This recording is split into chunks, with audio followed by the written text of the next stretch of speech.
Okay, so here's a quick tour of the garden this year. First, the little pear tree is showing some pears that it really hasn't in the past.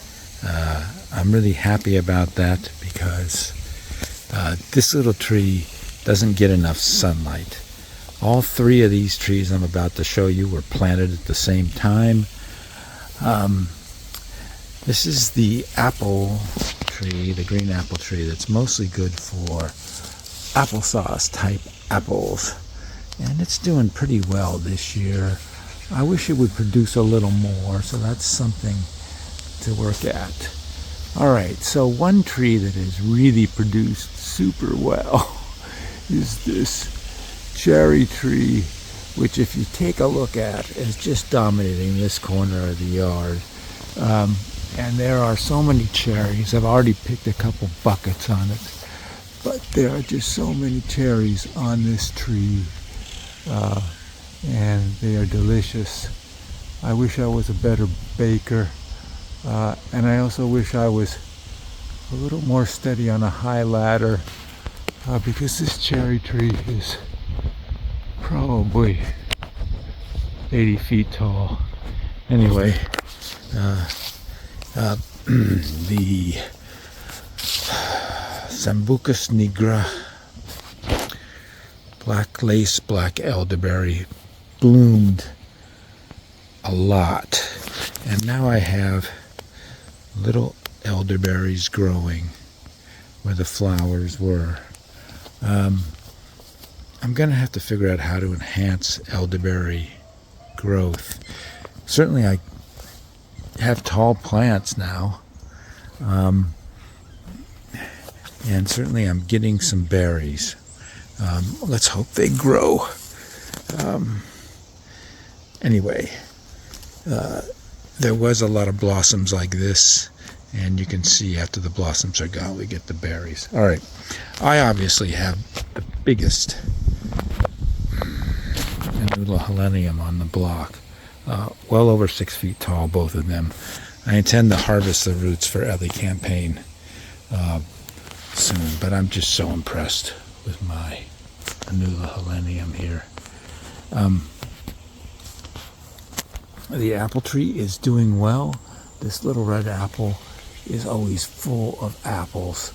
I've got about another month before I can harvest them, and I will be harvesting them all fall long. Now, this is a zucchini and tomato patch. Oops. So these are Italian zucchinis. I've already harvested some. They're doing pretty well. Flowers and everything.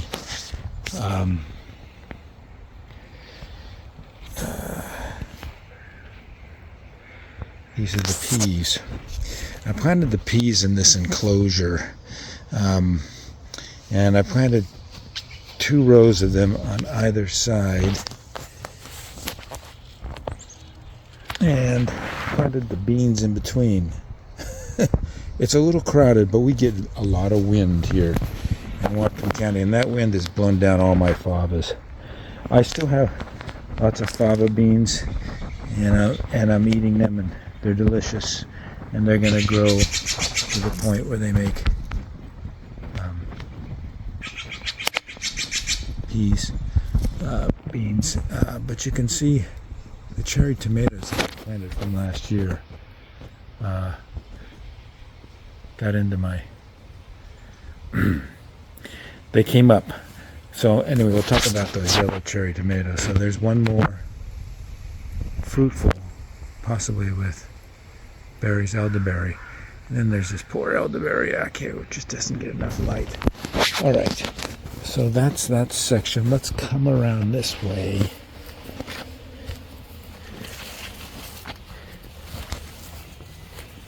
And this is, I guess, tomato patch number 1. These things are really growing tall. We've got blossoms. I don't see any tomatoes on these yet. But certainly, well, what do we have here? Oh, we've got a few tomatoes, I think, here. Yes, we do. A few tomatoes on that vine. So we definitely, they come along a little later in the northwest. Okay, so this is the big Spirea japonica that makes delicious herb tea. It's very fragrant, and the birds love the seeds. This is my strawberry patch, or one of them, the most fruitful. And the trick is to get to them before the squirrels eat them, which they do. But I've actually done that this year, which is cool. Anyway, we'll come around, look more at the sweet peas and more at the favas. And then we'll come back here. Well, let's start up here. So here are the peppers. I've got different types of peppers here.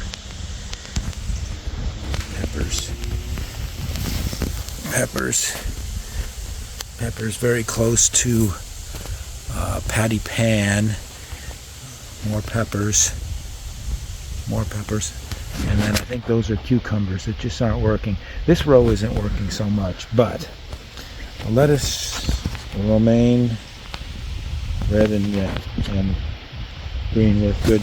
The garlic is doing just fine.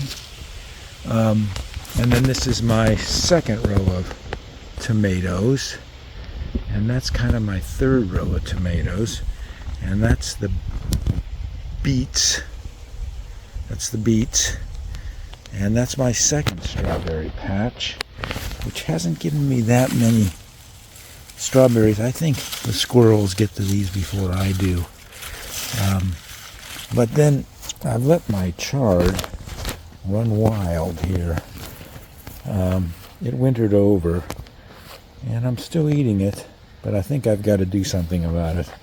Okay, this is a 4 big patty pan squash, and they are growing down there and blossoming, and hopefully the squirrels don't eat them. These are yellow pear tomatoes that I rescued from the fallen fava patch, and we'll see how they do. Okay, Walla Walla and white onions, I think. Let's see.